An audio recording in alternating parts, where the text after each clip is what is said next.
శివన్నారాయణ ఆస్తి మొత్తాన్ని తన పేరు మీద రాయించుకుని బయటకు పంపించిన సూరజ్. అసలు ఇదంతా ఎలా జరిగిందనేది వీడియోని స్కిప్ చేయకుండా చివరి వరకు చూడండి.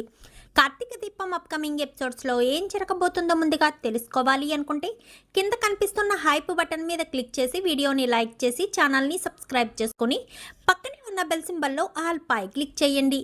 జోష్నా సూరజ్ పెళ్లి జరగాలని మీరు కూడా కోరుకుంటే కామెంట్లో ఎస్ అని టైప్ చేయండి. ఇంకా శివన్నారాయణ ఇంట్లో పెళ్లి సందడైతే మొదలైపోతుంది. ఎందుకంటే వారం రోజుల్లో ముహూర్తం అంటే సూరజ్కి నచ్చక 3 రోజుల్లోనే ముహూర్తాన్ని ఖాయం చేయడంతో ఇంకా పెళ్లి హడావిడి మామూలుగా ఉండదు. ఈ హడావిడిలో హడావిడిగానే గౌరీ ప్రసాద్ అయితే ఇంటికి వస్తాడు. ఎందుకంటే వాళ్ళ దగ్గర నుంచి రెస్టారెంట్ వీళ్ళు పొందారు కదా, మాలిని చేతిలోకి వెళ్లకుండా వీళ్ళే గెలుచుకున్నారు కాబట్టి అది అగ్రిమెంట్ పేపర్స్ కోసమని ఇంటికి వస్తారు. అంటే అగ్రిమెంట్ కాగితాల మీద సంతకాలు చేసేస్తే గౌరీ ప్రసాద్ మొత్తం రెస్టారెంట్ని మొత్తం జోష్న వాళ్ళు కొనేసుకున్నట్టుగా అగ్రిమెంట్ అయిపోతుంది అన్న ఉద్దేశంతో ఇంకా ఇంటికి వస్తాడు. అసలే వీళ్ళు పెళ్లి హడావిడిలో ఉన్నారు. వీళ్ళు ఇప్పుడు ఎందుకు పెళ్ళయిన తర్వాత పెట్టుకోవచ్చు అంటూ దశరథు శివన్నారాయణ చెప్తాడు. కానీ దానికి ఎందుకు పోస్ట్ పోన్ చేయడం? అగ్రిమెంట్ పేపర్స్ చదివి సంతకం పెడితే సరిపోతుంది కదా, దీనికి పోస్ట్ పోన్ చేయడం ఎందుకు? నా పెళ్లి గురించి ఏ పనులు అడ్డు పెట్టొద్దు అని సూరజ్ మాట్లాడడంతో సరే అని ఇంకా ఏం మాట్లాడకుండా అయితే అగ్రిమెంట్ పేపర్స్ నా మనవాళ్ళిద్దరూ చూస్తారు, వాళ్ళిద్దరూ చూసిన తర్వాత మేము సంతకాలు చేస్తాము అని శివన్నారాయణ అంటాడు. ముందుగా కార్తీకు సూరజ్ని అగ్రిమెంట్ పేపర్స్ తీసుకోమంటాడు. సూరజ్ అటు తిప్పి ఇటు తిప్పి అన్నీ బాగానే ఉన్నాయి అనగానే కార్తీక్ తీసుకుంటాడు. కార్తీక్ తీసుకున్నప్పుడు చదవనిస్తే దీప సరిపోయేది, దీప చదవనివ్వదు. సూరజ్నే అనుమానిస్తారా అన్న ఉద్దేశంతో తను ఇంటికి కాబోయే అల్లుడు, తనెందుకు మోసం చేస్తాడు? తను మోసం చేయడు అని చెప్పి అగ్రిమెంట్ పేపర్స్ని చదవనివ్వదు. మీరు లీగల్ అడ్వైజర్ అంతే, తను ఇంటికి కాబోయే అల్లుడు అంటూ దీపం మాట్లాడుతుంది. అవును, సంతకాలు చేస్తే సరిపోతుంది కదా, సూరజ్ చదివాడు కదా, ఇంకెందుకు మనం ఆలస్యం చేయడం, త్వరగా సంతకాలు చేస్తే వేరే చోటకి వెళ్ళాలి కదా మనం అని చెప్పి అందరూ కూడా గుడ్డెద్ది చేలో పడినట్టుగా సూరజ్ ఒక్కడు చూశాడని ఇంకెవ్వరు కూడా డాక్యుమెంట్స్ వైపే చూడకుండా అందరూ సంతకాలు చేసేస్తారు. సూరజ్ శ్రీధర్ ఇంకా కాంచన తప్పించి మిగిలిన వాళ్ళంతా సంతకాలు చేసేస్తారు. సంతకాలు చేసేసరికి ఇంకా అంతా కూడా సరే వెళ్ళొస్తాను అని చెప్పాను. కానీ ఈలోపు సూరజ్కి చెమటలు కారుతూ ఉంటాయి. ఏమైంది సూరజ్, ఎందుకు అంతలా టెన్షన్ పడుతున్నావు అనగానే ఏమీ లేదు బ్రదర్ అని చెప్పాను. కానీ లేదు, మీరు టెన్షన్ పడుతున్నారు, అది చెమట వల్ల ఒక్కపోత వల్ల వచ్చిన చెమట కాదు, ఎందుకంటే మేము ఆ గదిలోంచి బయటికి వచ్చిన వాళ్ళమే, మాకు పడినప్పుడు నీకెందుకు పడుతుంది అని చెప్పనేసరికి అందరి శరీర తత్వాలు ఒకలా ఉండవు కదా అని చెప్పాను. కానీ అవునవును అది నిజమేలే, సరే అయితేని అని చెప్పి ఇంకా అక్కడి నుంచి కాస్త నాకు కొంచెం పనుంది, నీరసంగా కూడా ఉంది, నేను వెళ్ళి రెస్ట్ తీసుకుంటానని అక్కడి నుంచి వెళ్ళిపోతాడు సూరజ్ అయితే. ఇంకా అలా వెళ్ళిపోయిన తర్వాత ఇక్కడ అంతా కూడా హడావిడిగా ఆ చీరలు సెలెక్ట్ చేయడం, దీప అందరూ కూడా సూరజ్ మళ్ళీ రావడం, చీరలు సెలెక్ట్ చేయడం, నగలు మారువడి అతన్ని ఇంటికి పిలిపించడం, కంసాలి అతన్ని ఇంటికి పిలిపించి నగలు డిజైన్ చెప్పడం, అతని దగ్గర ఉన్న నగల్లోనే ఒకటి సెట్టు బాగా కనిపించి బాగా ఉంది అని అనిపించుకునేసరికి మొత్తం అన్నీ చూపించడంతో సరే అయితే ఇది బాగుంది అని చెప్పి ఇంకా అది కాస్త తీసుకోమని చెప్తాడు. తీసుకోమనేసరికి నగలు తీసుకుంటారు. తీసుకున్న తర్వాత అంతా బాగానే జరుగుతుంది. ఇంకా తెల్లవారితే పెళ్ళి హడావిడి మామూలుగా ఉండదు. ఇంటిలోనే పందిరి, రాత్రి అంతా నిద్రలు ఉండవు. ఎవరి హడావిళ్ళు వాళ్ళు బిజీగా ఉంటూ ఉంటారు. ఇంకా ఉండేసరికి ఇంకా దక్షిణామూర్తి ఇద్దరు మాలిని ఇద్దరు కూడా పెళ్ళికి వస్తారు. పెళ్ళికి వచ్చి మొత్తానికైతే నువ్వు అనుకున్నదే సాధించావు కదా శివన్నారాయణ, నీ మనవరాలకు నువ్వు అనుకున్న వ్యక్తిని ఇచ్చి పెళ్లి చేస్తున్నావు అని దక్షిణామూర్తి అయితే అంటాడు. నా మనవరాలకి నాకు నచ్చిన వ్యక్తితో పెళ్లి చేయకపోతే ఎవరికి నచ్చిన వ్యక్తితో పెళ్లి చేస్తాను? నా మనవరాలు ఏరు కోరి ఎంచుకుంది, అందుకే సూరజ్కి ఇచ్చి పెళ్లి చేస్తున్నాను. మాకు కావాల్సింది ఆస్తి, అంతస్తు, కులం, గోత్రం ఇవేమీ కాదు, కేవలం అబ్బాయి మంచివాడా కాదా అంతవరకు మాత్రమే మేము చూసుకుంటాము అని చెప్పి ఇంకా శివన్నారాయణ కాస్త కౌంటర్ ఇస్తాడు. సరే ఇంత దూరం ఎలాగా వచ్చారు కదా, వెళ్ళి ముందు సీట్లో కూర్చోండి అని చెప్పనేసరికి థ్యాంక్స్ బాబాయ్ అనుకుంటూ అక్కడి నుంచి వెళ్ళిపోతుంది. ఇంకా మాలిని అయితే ఇద్దరు కూడా వెళ్ళిపోయి కూర్చుంటారు. పెళ్లిపీటల మీద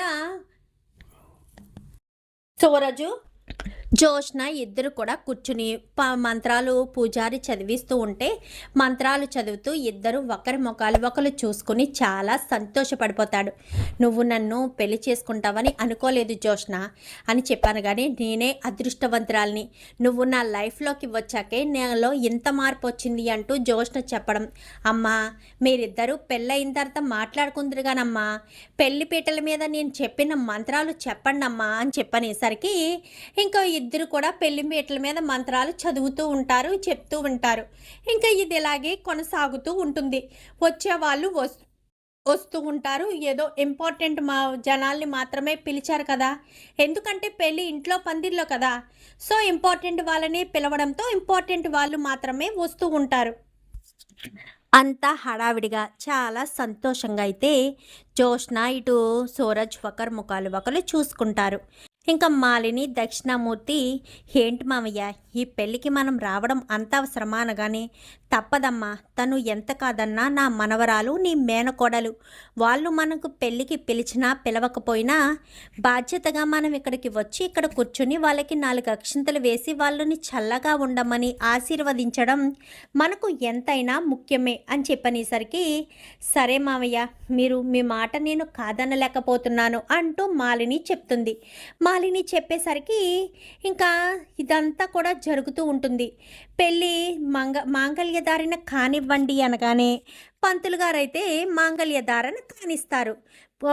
కట్టమని చెప్పాను, కానీ ఇంకా సూరజ్ అయితే జోష్న మెడలో తాళి కట్టేస్తాడు. కట్టేయడంతో అందరూ జోడలుగా అంటే జంటలుగా భార్య భర్తలు ఇద్దరు జంటలుగా వచ్చి భార్య భర్తలు ఇద్దరిని కూడా అక్షింతలు వేయిస్తూ ఉంటారు. అక్షింతలు వేయించేసిన తర్వాత ఇంకా తలంబ్రాలు పోసుకునే తంతులో ఒకరి మీద ఒకరు పోటీకి ఇంకా తలంబ్రాలు భలే ఇద్దరు కూడా వేసుకుంటారు. ఇద్దరు అలా తలంబ్రాలు వేసుకుని చివరికైతే ఒకరు ఉండిపోవడంతో వాళ్ళు కూడా తలంబ్రాలు పోసుకుని చాలా హ్యాపీగా ఫీల్ అవుతూ ఉంటారు. ఇంకా ఇది ఇలాగే జరుగుతూ ఉండేసరికి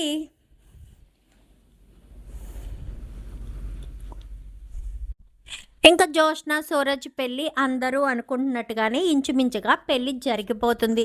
ఇంకా పంతులు గారి హడావుడి అయిపోవడం, వెళ్ళిపోవడం, ఇంట్లో వాళ్ళంతా కూడా హడావుడి అయిపోవడం, ఇంట్లో వాళ్ళంతా కూడా ఎవరి పనుల్లో వాళ్ళు బిజీగా ఇంకా పనులు మొత్తం చక్కబెట్టేసి పెళ్ళి అయితే అయిపోయింది. జోష్న సూరజ్ని పెళ్ళి జరిగిపోయింది అని రెండు రోజులు అయిపోతుంది. ఇంకా రెండో రోజు రాత్రికైతే బెడ్షీట్ అన్నీ కూడా సర్దించి అంటే రూమ్ అంతా డెకరేట్ చేయించి వాళ్ళిద్దరికీ మొదటి రాత్రి ఏర్పాటు చేస్తారు. ఇద్దరు మొదటి రాత్రి రోజున బాగానే ఉంటారు. ఇద్దరు కూడా సంతోషంగా ఎంజాయ్ చేసిన తర్వాత మరుసటి రోజు ఉదయాన్నే జోష్న లేచి తలస్నానం చేసి అందరితో పాటు హాల్లో కూర్చుని ఉంటుంది. అందరూ కూడా జోష్న వంక ఆశ్చర్యపోతూ చూస్తూ ఉండేసరికి ఈలోపు సూరజు బయటకు వస్తాడు. సూరజ్ బయటకు వచ్చి, ఏంటి అందరూ ఇలాగే కూర్చున్నారు, లేవండి అంటూ సూరజ్ మాట్లాడతాడు.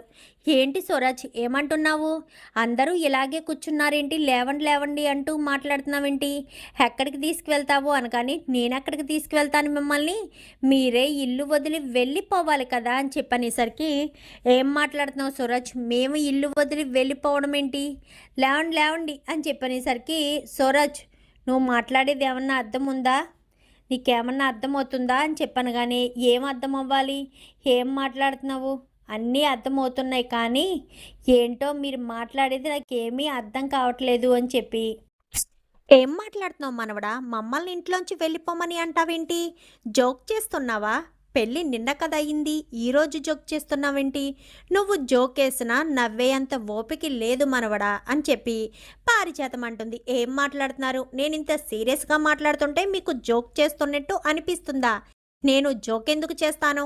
మీరందరూ ఇంట్లోంచి బయటికి వెళ్తే బాగుంటుంది అని చెప్తున్నాను అనగానే, ఏం మాట్లాడుతున్నావు సూరజ్? ఇంట్లోంచి బయటికి వెళ్ళడం ఏంటి?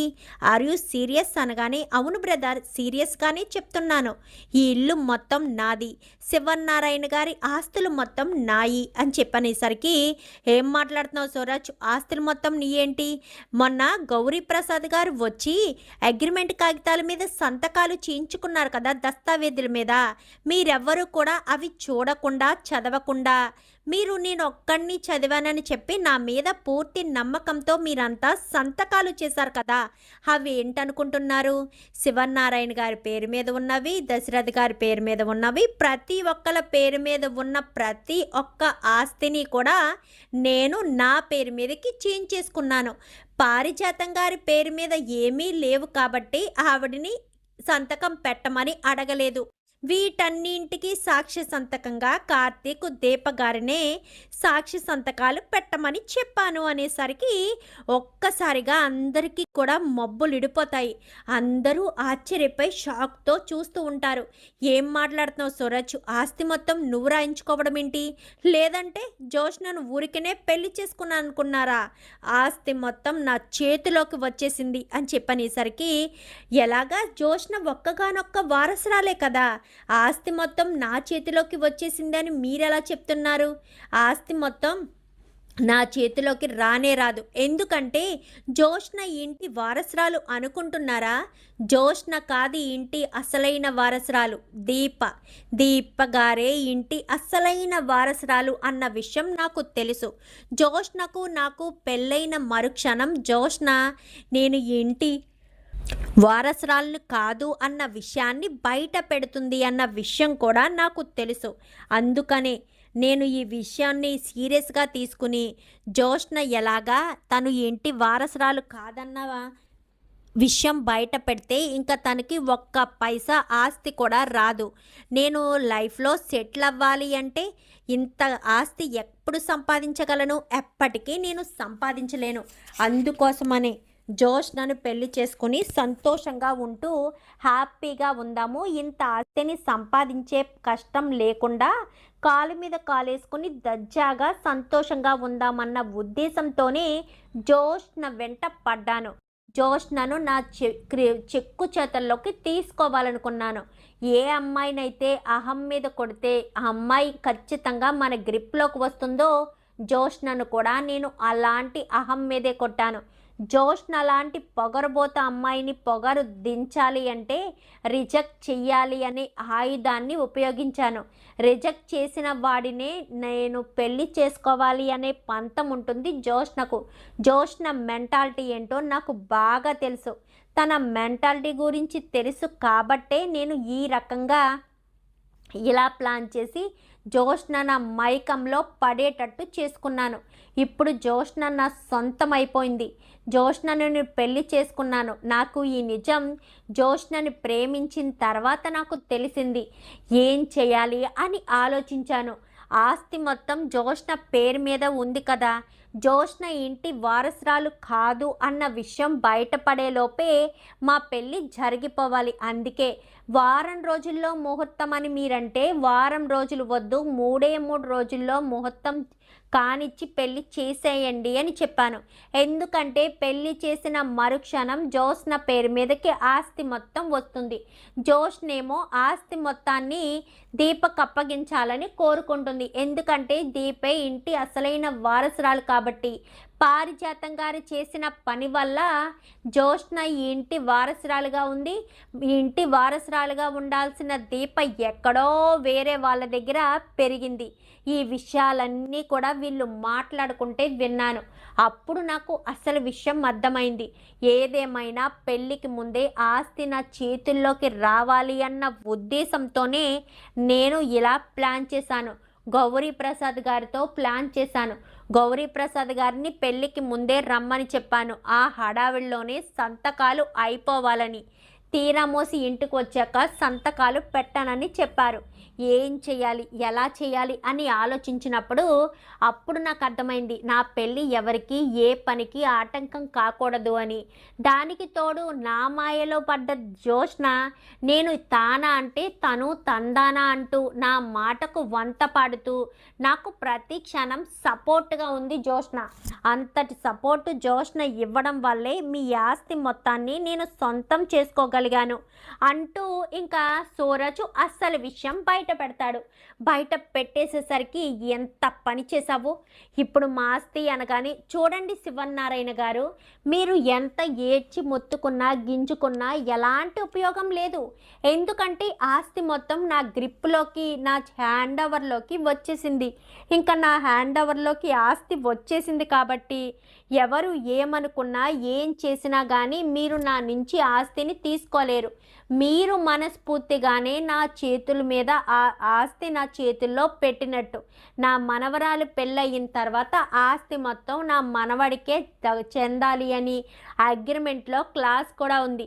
ఇప్పుడు జోష్నకు నాకు పెళ్ళి జరిగిపోయింది కాబట్టి ఆస్తి మొత్తం నాకే సొంతం అయిపోతుంది. ఇప్పుడు ఇంకా మీరు ఏమీ చేయలేరు అంటూ సూరజ్ అసలు విషయం బయట పెట్టడంతో ఇంట్లో వాళ్ళందరికీ కూడా ఒక్క క్షణం గుండాగినంత పని అవుతుంది. ఇంత దుర్మార్గంగా ప్రవర్తిస్తావని అస్సలు అనుకోలేదు సూరజ్. నిన్ను ఎంతగానో నమ్మడం వల్లే కదా నేను మోసం చేయగలిగాను. మీరే కనుక నా మీద అంత నమ్మకం చూపించకపోతే నేను మిమ్మల్ని ఎలా మోసం చేయగలుగుతాను? మోసం చేసే అవకాశం నాకు ఉండదు కదా. మీరు నన్ను నమ్మారు కాబట్టే కదా నేను అగ్రిమెంట్ పేపర్స్ చదవడంతో దీప గారు కార్తీక్ గారిని అగ్రిమెంట్ పేపర్స్ చదవద్దని చెప్పారు. పోనీ జోష్నని చదవమంటే జోష్న కూడా నా మీద ఉన్న నమ్మకంతో నన్ను తక్కువ చేసినట్టు అవుతుంది అన్న ఉద్దేశంతో జోష్న కూడా చదవలేదు.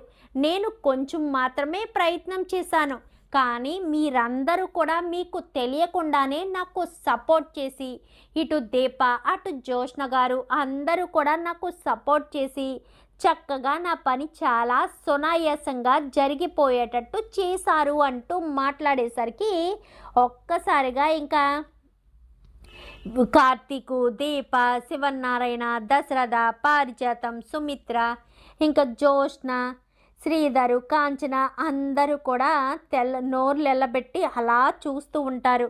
ఏంటి నాన్న ఏంటిదంతా అనగానే అదే అర్థం కావట్లేదమ్మా.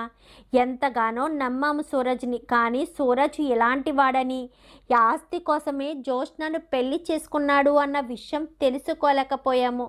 పిల్లవాడు మంచివాడే, జోష్నకు ఈడు జోడు బాగుంటుంది అని అనుకుంటే వాడు పెద్ద మోసగాడయ్యాడు.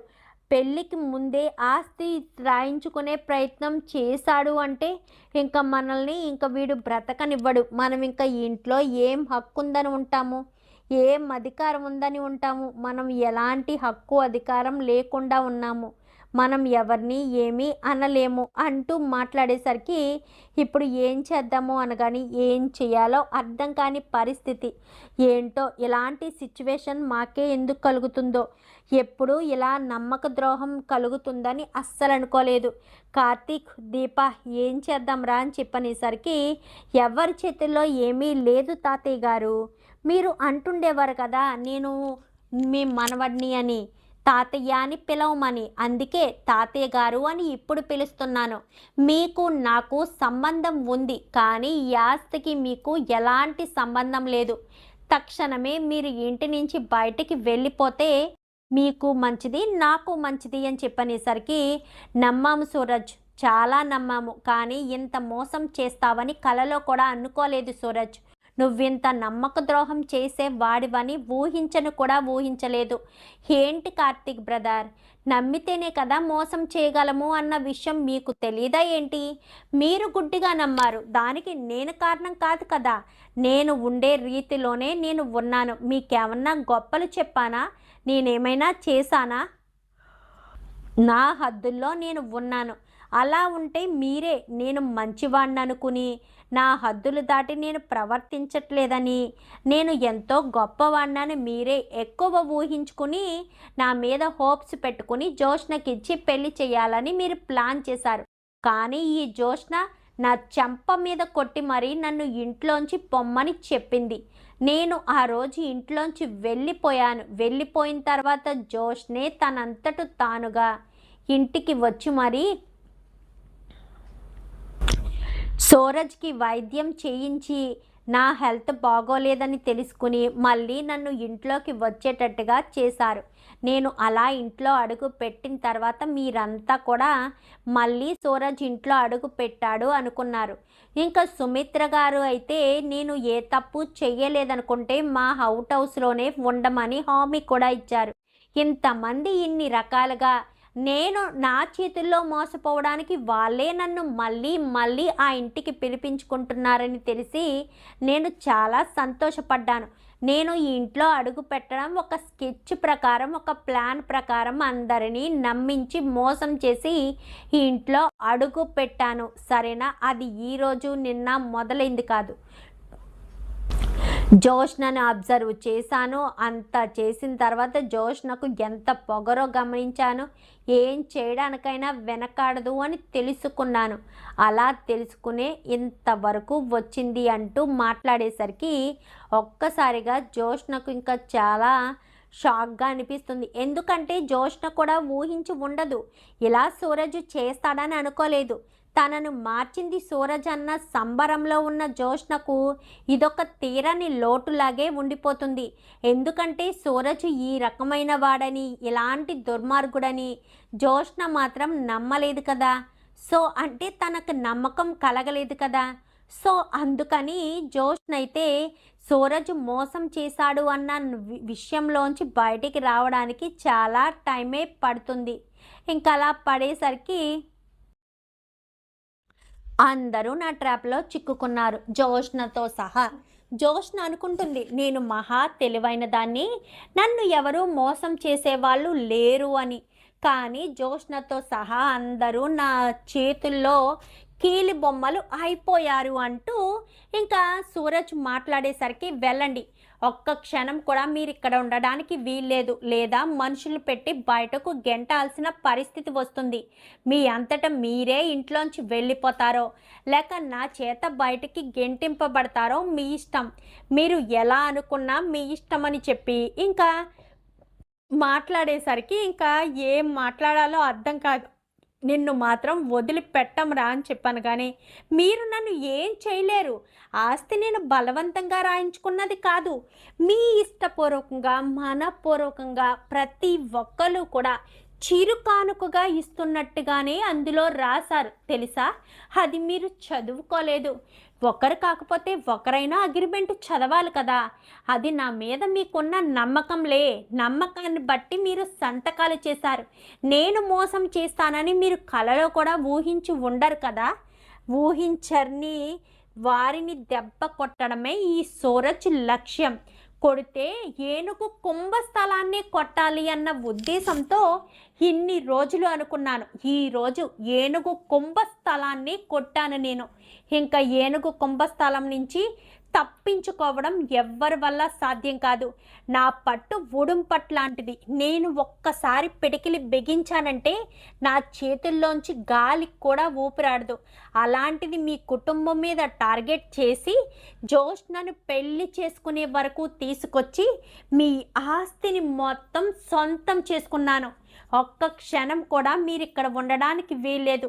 మీ అందరికీ అరగంట సేపు సమయం ఇస్తున్నాను. అరగంటలో మీ పెట్టి బేడ సర్దుకొని ఇక్కడి నుంచి వెళ్ళిపోవలసిందే. జోష్న, వాళ్ళతో ఉంటావో వెళ్తావో నీ ఇష్టం. నా భార్యగా నీకు ఇక్కడ ఉండే హక్కు అధికారం ఉంది కాబట్టి ఉండడం ఉండకపోవడం నీ ఇష్టం.